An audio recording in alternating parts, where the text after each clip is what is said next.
My name is Rob Elzey. I am currently an area director for seminaries and institutes for the LDS Church in Utah Valley, one of the three areas of seminary, a little bit like school districts in Utah Valley. And I've been in this assignment for 8 years and employed with seminaries and institutes for 27 years.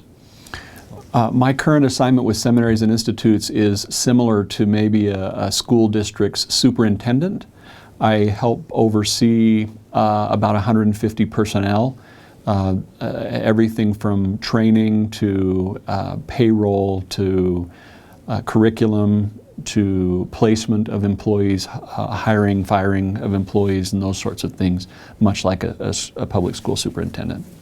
So one of the parts of my job that's very attractive to me, that I love, is I work with all of the program leaders of seminaries and institutes throughout this part of Utah Valley, all of the seminary principals, all of the institute directors, all of the coordinators who oversee stake-based institute, those sorts of things, in leadership coaching, in their training, in their planning.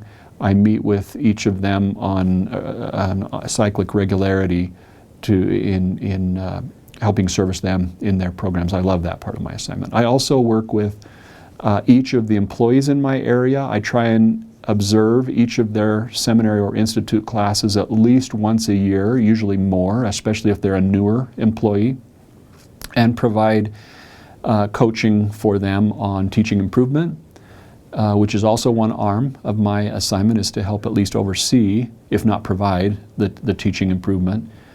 So some might question the value to a full-time seminary teacher or a full-time institute teacher of having pursued studies in instructional psychology and technology type coursework.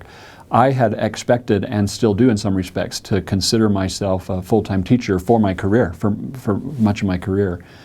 And yet I think I'm a different leader and teacher than I ever would have been because of my studies in the instructional psychology and technology type courses. My background in evaluation measurement has made, not only in strict research, but in responding to claims about what is or isn't happening in seminaries and institutes, what those dynamics are, what the outcomes really are, or the predictors of outcomes are, and so on.